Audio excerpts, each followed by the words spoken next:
Suaranya dari besar kok lah jadi kecil. Saya akan bacakan.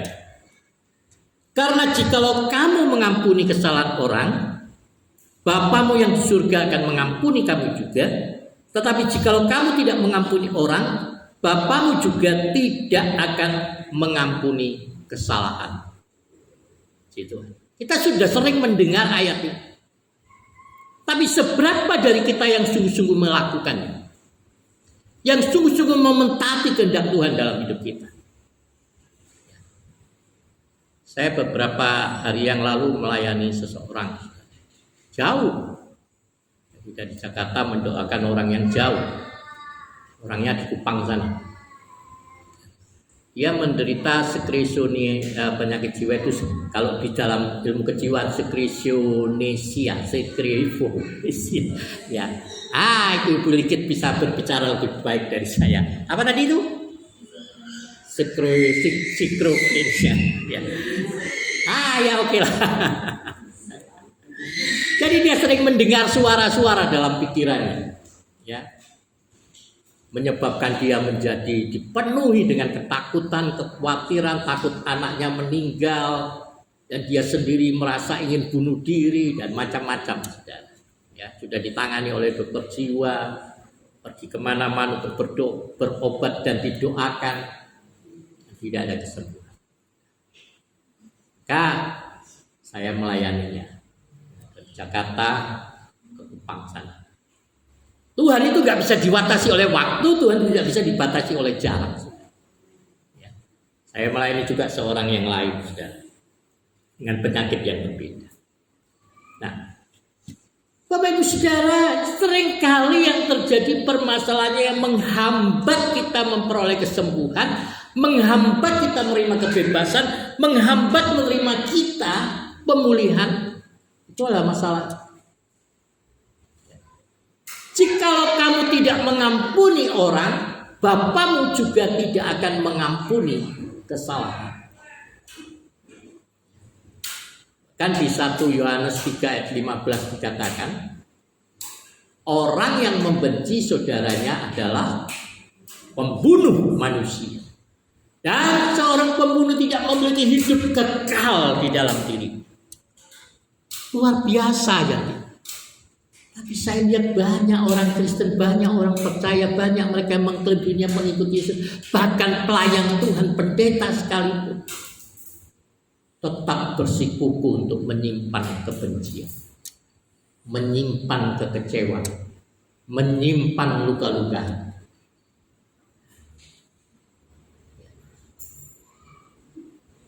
Maka saya mengingatkan istri saya tentang masalah perselisihannya dengan kakak kandung. Ada satu kakak kandungnya yang menjauh dari saudara-saudara. Saya selalu katakan bahwa kita meminta maaf itu bukan karena kita bersalah. Ada orang yang mengatakan pada saya, Pak Bobi tidak perlu minta maaf, kan Pak Bobi tidak salah. Kenapa harus meminta maaf? Kita meminta maaf bukan karena kita bersalah. Kita meminta maaf karena itulah yang Tuhan kehendaki buat. Firman Tuhan katakan, jikalau engkau tidak mempersembahkan persembahanmu di atas mezbah, lalu engkau teringat sesuatu di hatimu tentang saudara, ingat sesuatu di hati saudara. Dia ada saudara kita yang kecewa, yang marah sama kita. Maka firman Tuhan katakan, tinggalkanlah dahulu persembahanmu dan pergilah dahulu berdamai dengan dia. Berdamai itu masalah hati, Bapak Ibu Saudara. Artinya, ketika kita pergi meminta maaf lalu dia nggak bisa maafkan kita, itu bukan persoalanmu lagi. Tapi hatimu lebih dahulu harus berdamai dengan Tuhan. Sebab saat hatimu tidak bisa berdamai dengan sesamamu, engkau tidak akan bisa berdamai dengan Tuhan. Orang yang membenci saudaranya adalah pembunuh manusia, dan seorang pembunuh tidak memiliki hidup yang kekal di dalam diri. Luar biasa. Ada satu hal yang jelas, satu kutuk, satu hukuman yang jelas saat orang tetap menyimpan kebencian kepada orang lain. Tidak punya hidup kekal. Jadi alangkah ironinya kalau kita sebagai orang percaya tetap menyimpan kebaikan. Ini waktu kami berbicara dengan keluarga untuk menyampaikan bahwa kita akan datang ke rumah kakak ini. Yang lain ada komentar-komentar seperti itu. Kenapa? Dia yang nggak mau. Ya kadang prasangka mendahului kita ketika kita pikir kita mau berdamai dengan orang lain. Nanti orang tuh ngomong apa nanti? Tapi mari kita kerjakan hal itu. Mari kita belajar meletakkan kehendak kita di bawah kehendak Tuhan. Yesus sendiri menyangkali kehendaknya untuk meletakkan kehendak Bapa di atas kehendaknya, meletakkan kepentingan Bapa di atas kepentingan, meletakkan tujuan Bapa di atas tujuan hidupnya sendiri. Kita bisa lihat itu di dalam Injil Matius pasal yang ke-26. Injil Matius pasal 26 ayat 39. Injil Matius 26 ayat 39 dikatakan demikian. Maka ia maju sedikit lalu sujud dan berdoa katanya, "Ya Bapakku, jikalau sekiranya mungkin, biarlah cawan ini lalu daripadaku, tetapi janganlah seperti yang kukehendaki, melainkan seperti yang Engkau kehendaki." Kalau menurut kehendak Yesus saat itu, dia tidak ingin mati disalibkan. Siapa orang yang disalibkan? Itu orang-orang terkutuk. Terkutuklah orang yang tergantung di atas kayu salib. Itu orang berdosa. Itu orang yang tidak layak mendapat pengampunan. Itu kehendak hati Yesus. Tapi dia mengingat tujuannya datang ke dunia. Dia meletakkan keinginan hatinya di bawah kehendak hati Bapa. Dia meletakkan tujuan hidupnya di bawah tujuan kehendak Bapa. Kalau kau mau melihat kehendak Bapa, penggenapan kehendak Bapa dalam hidupmu, mari belajar untuk merendahkan hati, merendahkan diri. Taruh hati kita di bawah hati Bapa. Taruh kehendak hidup kita di bawah kehendak Bapa. Kita bertanya tuh, apa kehendakmu Bapa? Ketika kita diperhadapkan dengan masalah, ketika diperhadapkan dengan perselisihan, ketika kita diperhadapkan dengan hinaan, ketika kita diperhadapkan dengan orang-orang yang merugikan kita, kita harus berani berkata, "Bapa, apa kehendakmu?" Ketika kehendak Bapa untuk memberikan pengampun, masihkah engkau mau terus menyimpan kekecewaan? Masihkah engkau terus menyimpan kemarahan? Itu tidak ada gunanya. Itu hanya akan merusakkan kedamaianmu sendiri. Itu hanya akan merusakkan jiwamu sendiri. Itu hanya akan merusakkan ketenangan hidupmu sendiri. Tuhan memberikan kepada kita hal itu di dalam sebuah perumpamaan. Kita baca di dalam Injil Matius 18 ayat 23 sampai 24. Injil Matius pasal 18 ayat 23 sampai 24. Sebab hal kerajaan surga seumpama seorang raja yang hendak mengadakan perhitungan dengan hamba-hambanya. Setelah ia mulai mengadakan perhitungan itu, dihadapkanlah kepadanya seorang yang berhutang 10.000 talenta. Ya, 10.000 talenta. Tetapi sesudah orang itu dilunaskan hutangnya, ya, dia bertemu dengan orang lain yang berhutang kepada dia. Orang ini sudah dilunaskan, dia punya hutang 10.000 talenta, hutang yang tidak sanggup dia bayar. Kita semuanya adalah orang berdosa. Firman Tuhan katakan kita semua telah kehilangan kemuliaan Allah. Tidak ada seorang pun dari kita yang layak di hadapan Tuhan. Tidak ada seorang pun dari kita yang merasa diri kita benar di hadapan Tuhan. Semua kita orang berdosa telah kehilangan kemuliaan.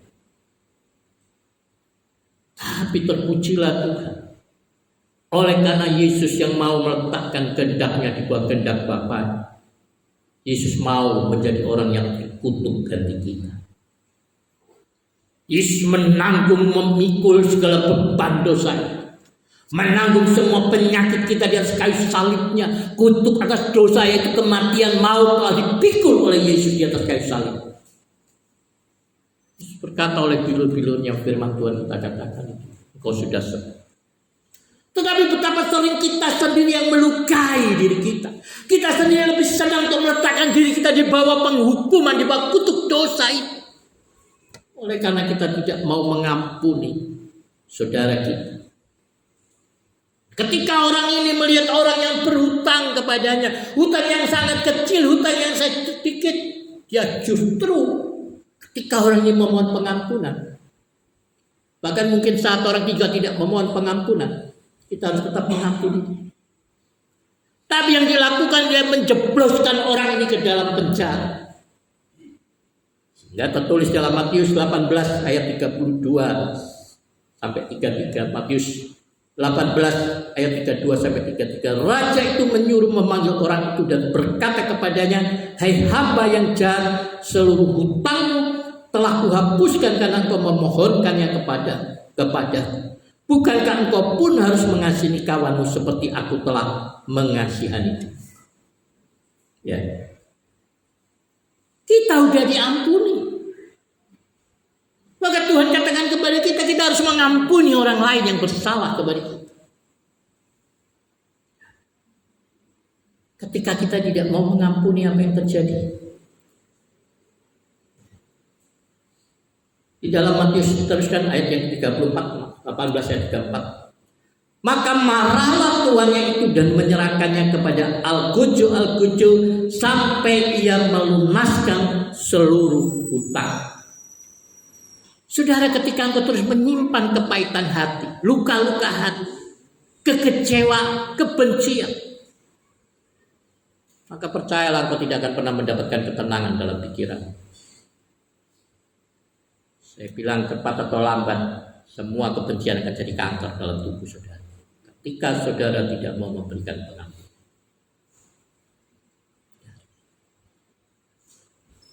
Saya tidak tahu apa yang membuat kita sulit untuk mengampuni orang lain. Tapi betapa ironinya kalau kita sudah menyadari bahwa Yesus sudah mati di atas kayu salib untuk kita. Kita tetap tidak mau mengampuni. Maka di dalam ayat 35 dikatakan, maka Bapakku yang di surga akan berbuat demikian juga terhadap kamu apabila kamu masing-masing tidak mengampuni saudaramu dengan segenap hati, dengan sepenuh hati. Kita tidak bisa mengampuni dengan seperempat hati, setengah hati. Tapi kita harus mau mengampuni dengan segenap hati kita. Seperti pernah saya katakan bahwa kalau kita mengampuni itu sama seperti mengobati luka. Kalau kita mengobati luka, maka luka itu akan lebih terasa perih.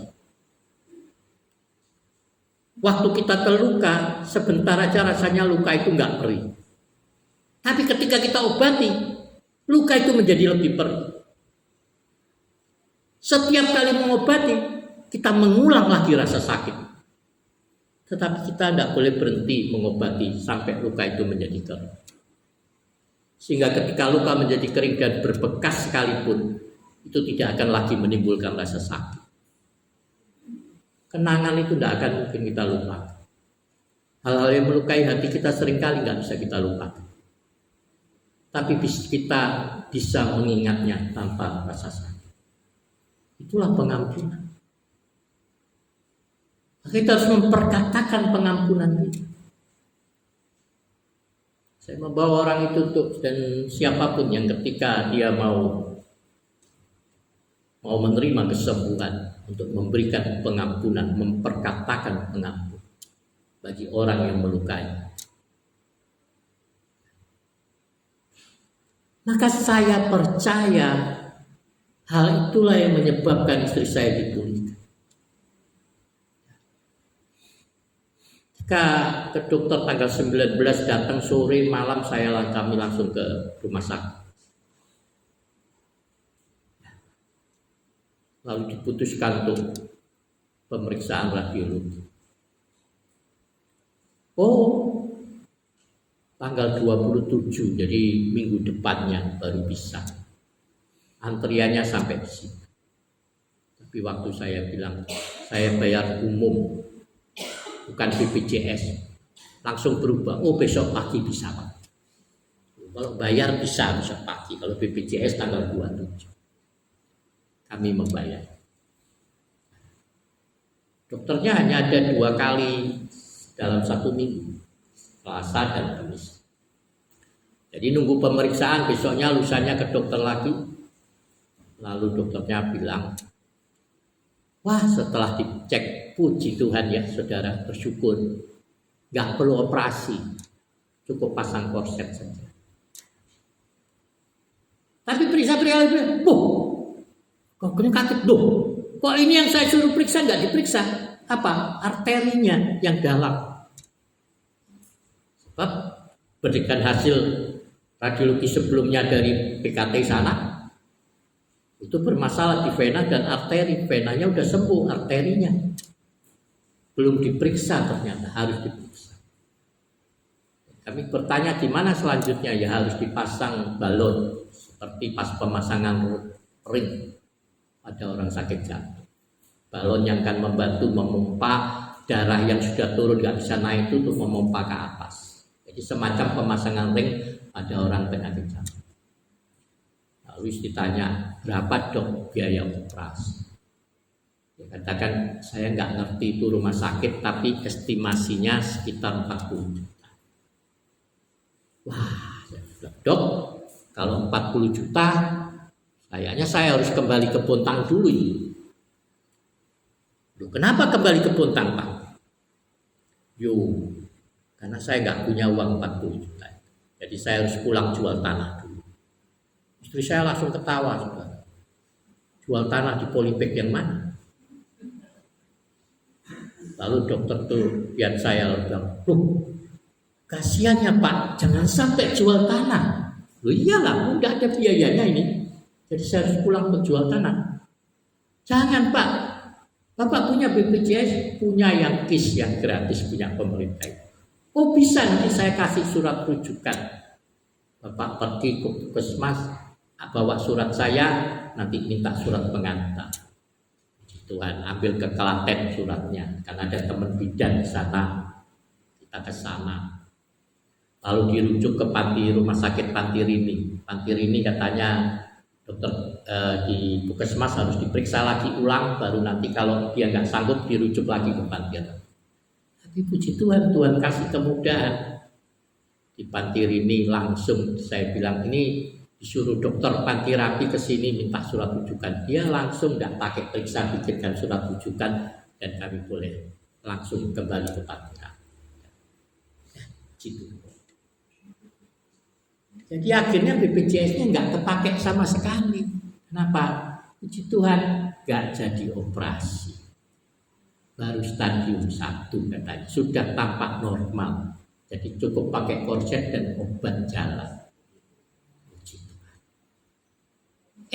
Diresepin obat. Puji Tuhan, saya pikir masih bisa kepake lah BPJS buat obat. Kalinya pergi ke apoteknya, maaf Pak, obatnya ini bukan obat generik, jadi nggak ditanggung BPJS, harus bayar sendiri. Obat paten sudah nggak boleh pakai BPJS, jadi akhirnya BPJS-nya nggak laku. Ya mungkin 3 bulan ke depan kalau buat kontrol baru dipakai. Gitu kan. Itulah kemurahan Tuhan Bapak Ibu Saudara. Ini orang di Kupang ini waktu dia memberikan pengampunannya Bapak Ibu Saudara, Tuhan memulihkan. Setiap hari saya, bukan setiap hari sih, 2-3 kali sekali saya menelponnya, memberitahukan apa yang harus dia kerjakan seturut dengan kehendak Tuhan, mengingatkan dia. Dan dia bilang, saya sudah tidak pernah lagi mendengar suara-suara. Tidak pernah lagi saya terganggu oleh suara-suara di tengah. Dia dengar suara katanya di pintu rumahnya, suara sesuatu yang jatuh dari langit ke menghantam atap rumahnya. Dia tidak lagi. Bapak Ibu Saudara, masihkah kau mau menyimpan kebaikan Yesus yang mati di atas kayu salib? Yesus yang memikul segala beban, Yesus yang menanggung semua dosa. Jangan biarkan iblis mencuri sukacita kita. Iblis akan terus menanamkan itu ke dalam hati, menanamkan itu dalam pikiranmu, sehingga kita tidak mau mengampuni orang. Iblis menanamkan prasangka-prasangka itu. Enak aja kau mengampuni dia. Dia itu cuma pura-pura. Dan percayalah juga ketika kita mengakui dosa kesalahan kita kepada orang, orang juga akan berpikir bahwa kita berpura-pura. Dan butuh waktu untuk bisa memulihkan kepercayaan seseorang kepada kita. Saya mengalami.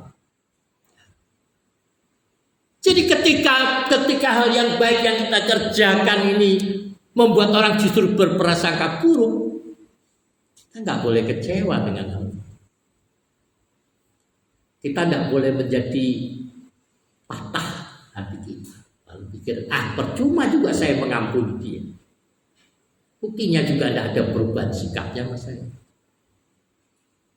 Kita harus terus memperkatakan pengampunan. Kita akan harus terus memperucapkan firman. Dan terlebih kita harus konsisten di dalam mengerjakan kehendak Tuhan dalam hidup kita. Kita tidak perlu pengakuan orang lain untuk pertobatan kita. Kita perlu pengakuan kita.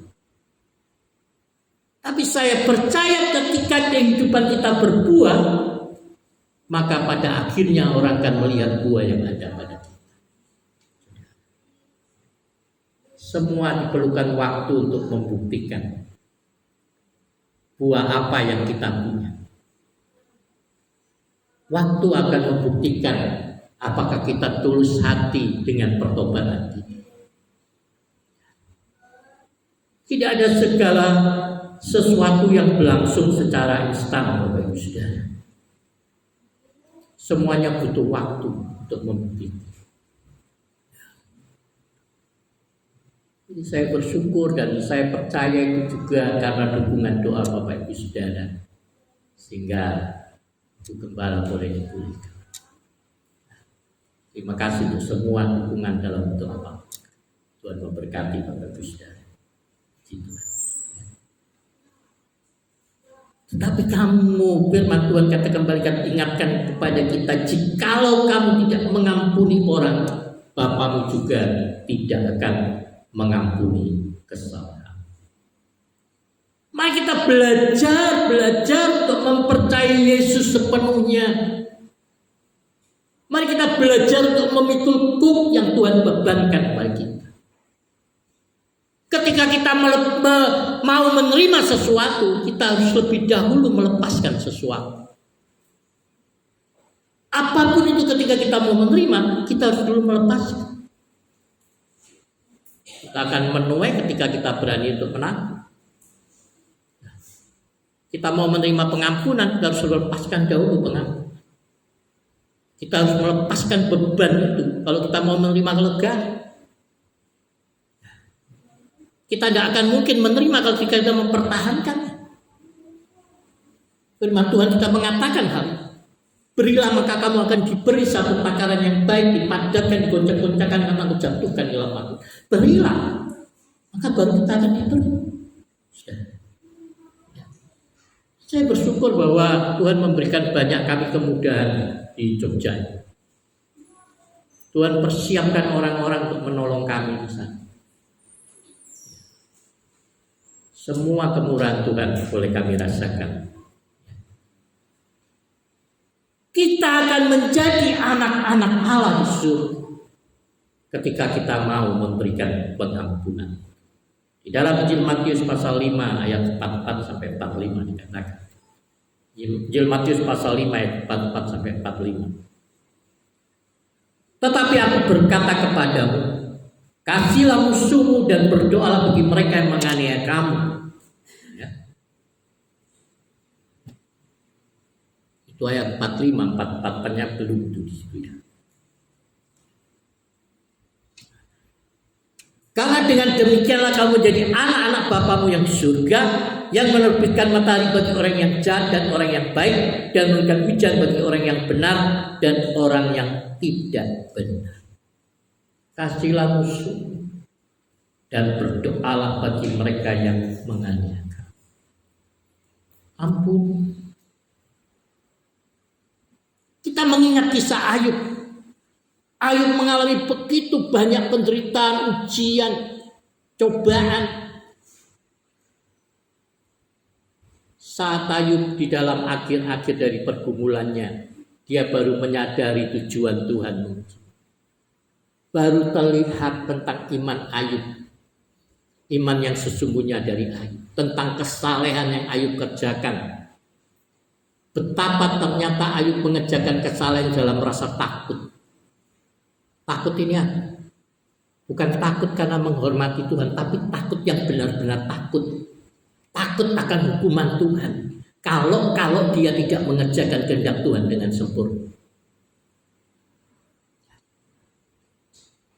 Dan pada akhirnya Ayub menyadari bahwa selama ini dia hanya mengikut Tuhan oleh karena katanya orang. Apakah kita mengikuti Yesus hanya dari katanya orang saja?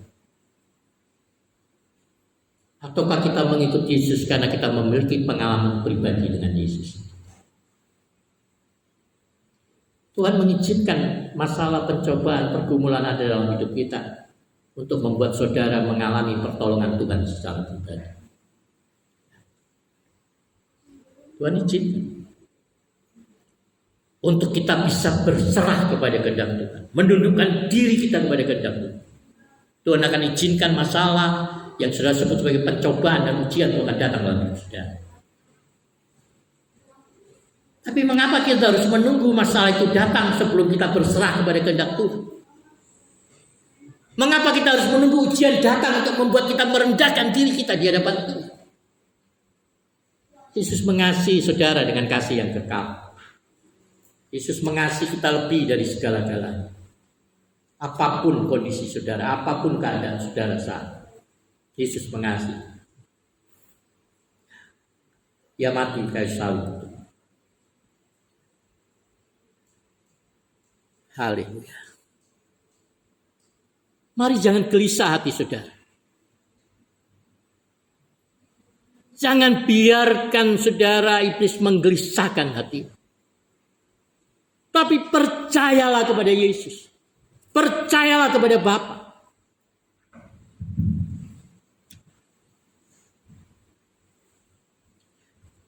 Haleluya. Itu dikatakan dalam Yohanes 14 ayat yang pertama. Janganlah gelisah, percayalah kepada Allah, percayalah juga kepada. Saya nggak tahu kepada siapa hati saudara percaya. Tapi kalau kau katakan kau mempercayai Yesus, hanya ketika kita mengasihi seseorang kita akan mempercayai. Ketika saudara mengasihi seseorang, saudara akan mendengarkan apa yang menjadi kehendak. Ketika saudara mengasihi seseorang, ketika kita mengasihi seseorang, kita benar-benar akan memberikan semua apa yang kita miliki kepadanya. Ketika kita mengasihi seseorang, ketika saya mengasihi seseorang, kita benar-benar ingin selalu mendengar suara. Jadi saudara bisa bertanya kepada hati masing-masing. Apakah engkau sungguh-sungguh mengasihi Yesus? Apakah engkau sungguh-sungguh mentaati perintah Yesus dalam hidup? Yesus mengasihi. Tapi Yesus tidak pernah mau memaksakan kehendaknya dalam hidup. Dia tidak mau memaksakan. Ia mau menunggumu dengan rela hati untuk mengasihi dia. Yesus mati di atas kayu salib mengorbankan nyawanya bagi kita. Bukan untuk memaksamu untuk mencintainya dia kembali. Tapi dia menunjukkan kasihnya kepada kita. Yesus menunjukkan kasihnya kepada. Yesus menunjukkan cintanya kepada. Yesus tidak peduli apakah kau mau membalas kasihnya atau tidak. Dia tetap mencintai. Yesus tidak peduli apakah kau mau membalas pengorbanannya atau tidak. Yesus tetap mengasihimu. Yesus tidak peduli, saudara, apakah kau mau membalas kasihnya atau tidak. Yesus tetap mengasihi. Tapi tolong jangan sia-siakan kasih Yesus kepada.